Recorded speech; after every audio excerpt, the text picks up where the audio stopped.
woke? Time to get up.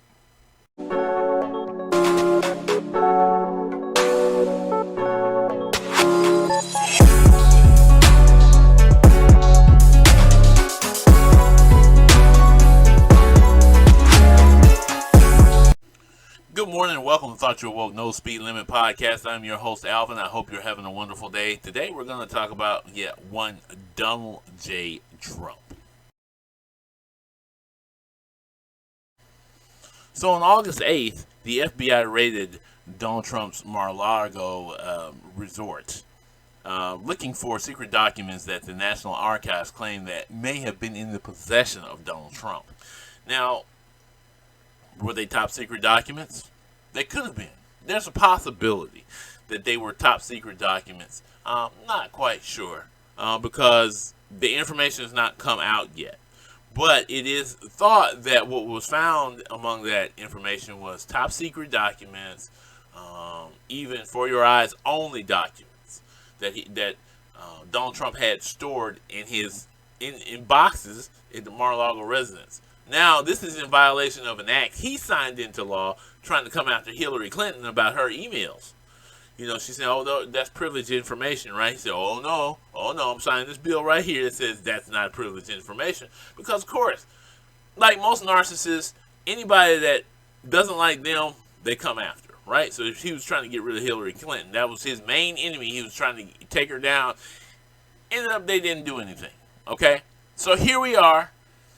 Post Donald Trump as president of the United States, 2 years now, and the FBI decides to raid his residence because he's taking top secret documents home with him instead of leaving them at the office where he doesn't work anymore. Why does this man have top secret documents? Now, all the Republican pundits, McCarthy, Marjorie Taylor Greene, Matt Gaetz, Glenn, this guy from Florida, DeSantis put his mouth in there. Of course, the two talking boxes, Alex Jones and God bless his crazy ass Breitbart guy. All of them are saying that this is wrong. It's a witch hunt. This is a political stunt, so on and so forth. And some of them are even calling that this is the beginning salvos of a civil war, which I'm going to talk about that in a second. Then Marjorie Taylor Greene, of course, gets on there and talks about defund the FBI. I'm wearing my Black Lives Matter shirt, right? Because, you know, they have to, at some point, insult black people by saying something about something they did and belittle things they say. So defund the FBI comes out of there in her speech. But anyway, that's getting off the subject. The thing is with Donald Trump, he's under a lot of investigations right now. He's being investigated for attempting to influence the election after the votes are being counted. He was saying, I need 1,200 more votes. That's all, so I can win. He wouldn't have even won the election with 1,200 more votes, come to find out. But he was trying to get, all I need is 1,200 more votes. I just need 1,200 more votes. Like, where is that going to come from? So that's led to an investigation by Georgia, mostly Republican officials. Now, I think the prosecutor is a Democrat that's in this case. But at the same time, these are all about Donald Trump. Everything that's going on here, we're talking about Donald J. Trump. The problem child. The problem child himself. Like I said, Marjorie Taylor Greene and the folks are starting to do the whole Civil War thing. And in response to this, we get this dude, Rick Walter Schiffer, a 42-year-old retired Navy guy, who attempts to breach the FBI office in Ohio unsuccessfully. He subsequently lost his life in a shootout with the police. Not only that, on the 14th of August, the day before my birthday, armed protesters launched a protest in front of the Phoenix, Arizona FBI office, some waving rebel flags and with one van with the words Trump won written on the side. The election deniers, all these people who believe that really happened, that Donald Trump really won the election, of course, they're out there. They're out there, and what can you do with them? They believe the lies. Now, everything's been said that nothing happened to the voting machines, none of this happened. They still believe them. They're still backing Trump. They said their man should be in office. Then there's the people who don't like Trump, but voted for Trump because they like the policies and the way he was doing things, because they don't like the rest of the GOP, but they can't stand the Democrats. They voted for him too. Here's the thing I gotta tell people: you've got to stop doing this, because you did it with the Ku Klux Klan in Alabama years ago. People didn't like the Ku Klux Klan. They didn't like what the Ku Klux Klan were doing. They liked some of the ideas. So what they do, they kept their mouth shut and let them do what they were doing. All of it was wrong. It's the same thing here. There's Republicans who are pushing this because it puts the Republicans on. It's like, look, it's fine. We're going to push them in office, and what we're going to do is we're going to get those crazies out. You can't stop crazy. I hate to tell you, GOP folks, you can't stop crazy. So why was it possible? It's possible that Trump had nuclear documents, top secret nuclear documents, that he could have either tried to get to the Russians or some of these Russian oligarchs that run around. I got a podcast coming up on that, because they spend a lot of money trying to get American technology for Russian weapons. So, you know, some of these folks that we've talked about before that have been in Donald Trump's camp. Some of these oligarchs that were backing him, that were, you know, when the Mueller report came out, we found out about all these Russian oligarchs tied to Trump, right? So here we go. He's got top secret documents, for your eyes only information that is supposed to be for certain facilities and for certain people to see. He's got this information at his house. Now, of course, his lawyers want the FBI to release this information, to put this information out there, to let everybody know what they found, because it's going to prove that Donald Trump is innocent, and once again, he'll be able to run for office. Yay! The establishment doesn't get it, because if you listen to CNN, they don't quite get what's really going on here, right? Our world is really changing. They're hoping, they're still praying that the Democrats will somehow win something in November. Now, it is possible that the GOP wins a majority of seats in the House of Representatives. Guess who they get to put on the bench? Guess who they could possibly put in as the Speaker of the House? Donald Trump. Because no rule says that you have to be a member of the House of Representatives to be a Speaker of the House. Right? So there's a chance that they could win that in November. And so they're trying to do everything they can to win. Everybody said, oh, they're only using Donald Trump. Well, Donald Trump's candidates are winning, so why not? That's what they're saying.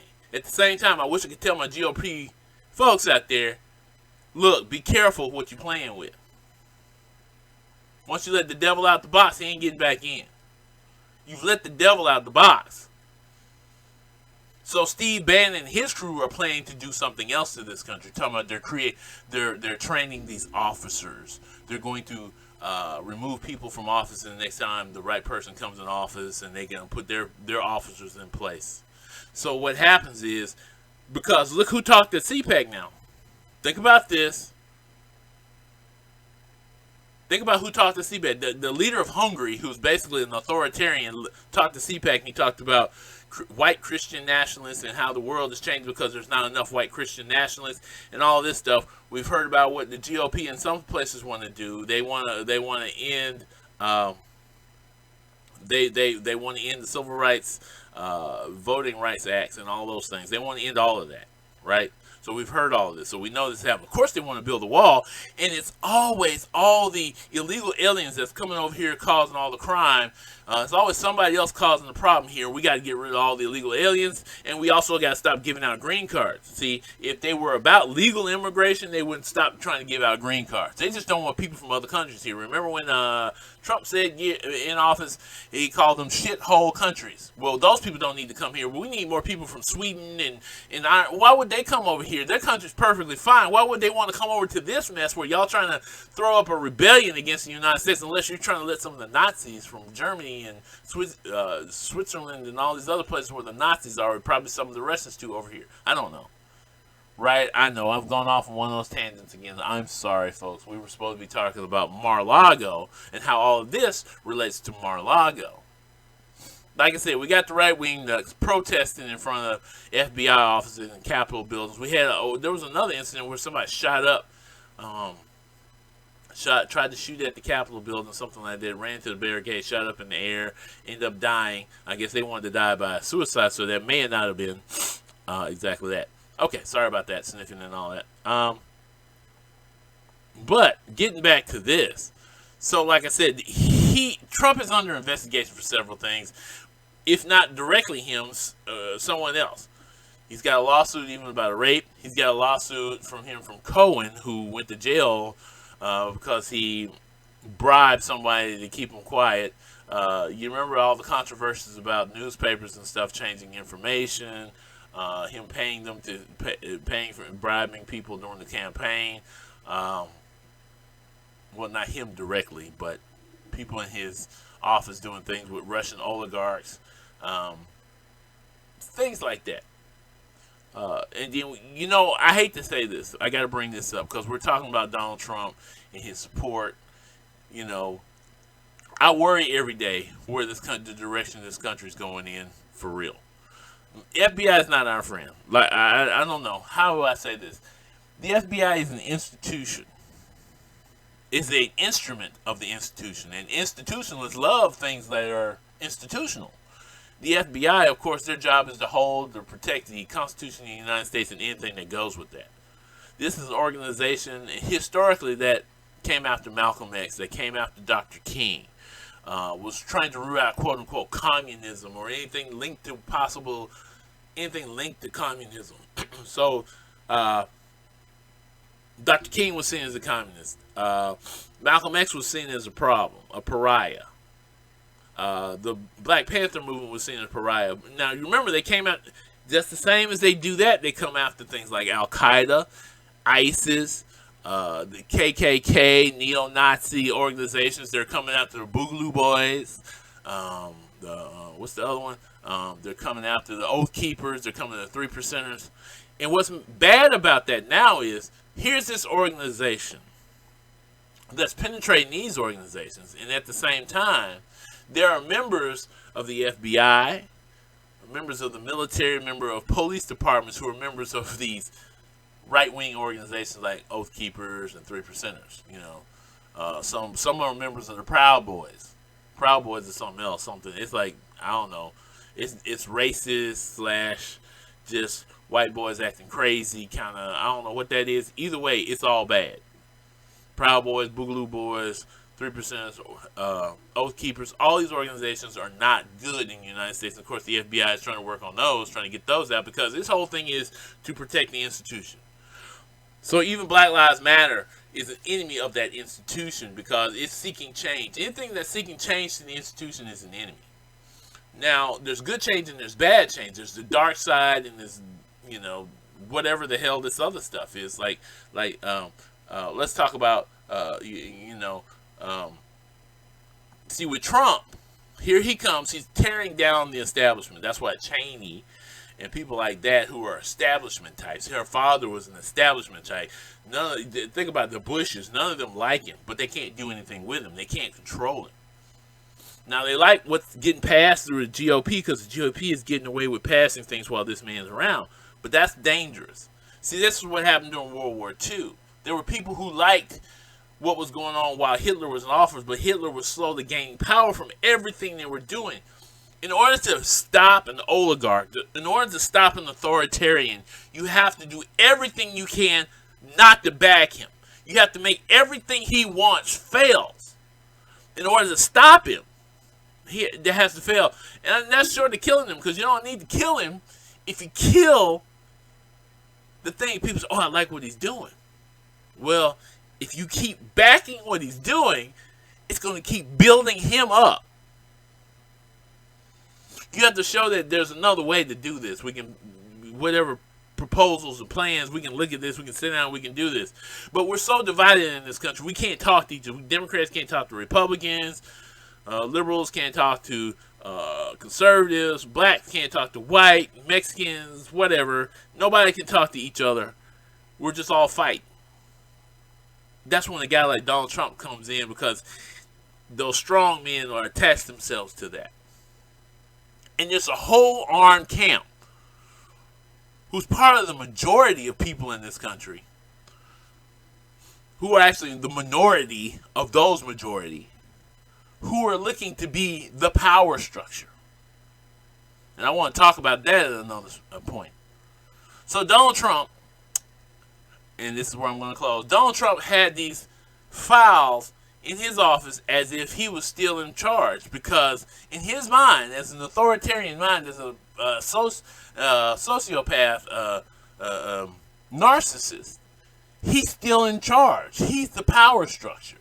So I can keep these particular papers if I want to. And at the same time, he could have been selling that information, could have, to foreign powers. He had papers on Kim that they took from his office. Kim over there in Korea, sorry. He had papers on him. He had papers on Russia. He had a letter from one of the foreign leaders in his desk drawer or something that he had talked to, that a note they had given him. They talked about it from France, so on and so forth. This was in the last set of papers they gave. Now they're saying he probably got nuclear information about other countries, stuff we keep top secret. You know, even though I don't like nuclear weapons and all that, that's another thing. But again, FBI is protecting the institution. He's got this information, and in the wrong hands, this kind of stuff is dangerous. Why is this stuff at his Mar-a-Largo home instead of locked up somewhere away from prying eyes from the wrong people? You have to ask the question. And you have to ask, how corrupt is stuff around Trump? Because now they're investigating Rudy Giuliani. Apparently he's a target of an investigation, and he had to testify in Georgia. He's a target of that investigation. You know, he was the one that was helping them with the election line. And like I said, January 6th is another thing that he's attached to. He's attached to all these things. And he's got all these people that are with him. Alex Jones is facing prosecution, but Alex Jones was a big backer of Trump. He's facing prosecution for how he did with Sandy Hook. How he was telling Sandy Hook was fake. How these people didn't really exist. All those things he did to them. So they sued him. Rightfully so. Will it destroy him? I don't know. He lied on the bench to a judge. He should be in jail.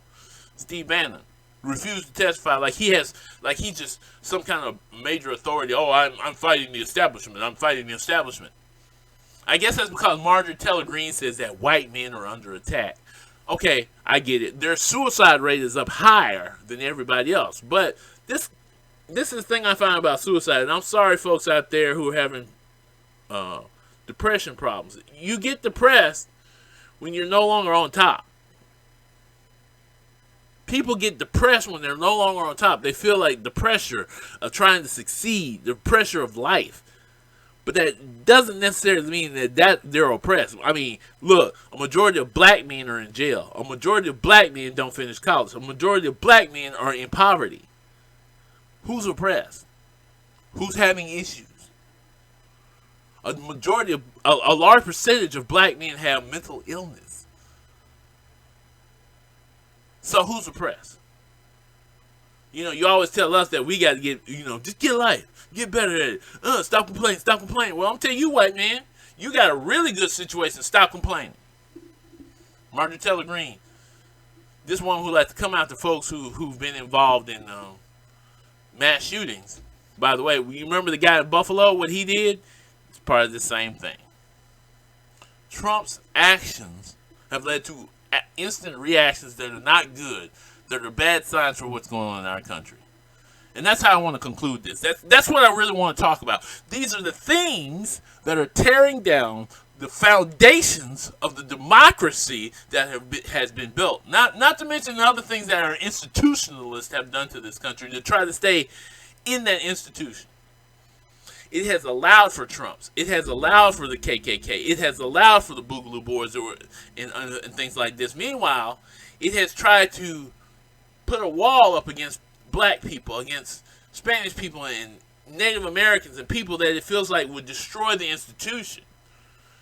So it's built this in the background while destroying this in the background, instead of trying to bring all those elements together to create a good institution.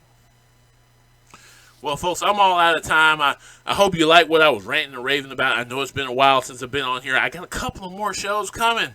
I'm working hard to get this going. So here's what I want you to do for me. If you like what I just said, if you like what I talk about here on this channel, please hit that like button and subscribe. Hit the like button below. I think it's down there somewhere, and subscribe. And if you want to make a comment, go ahead. Please leave a comment in the box below. And y'all have a good evening. Peace. You have been listening to Thought You're Woke, No Speed Limit Podcast.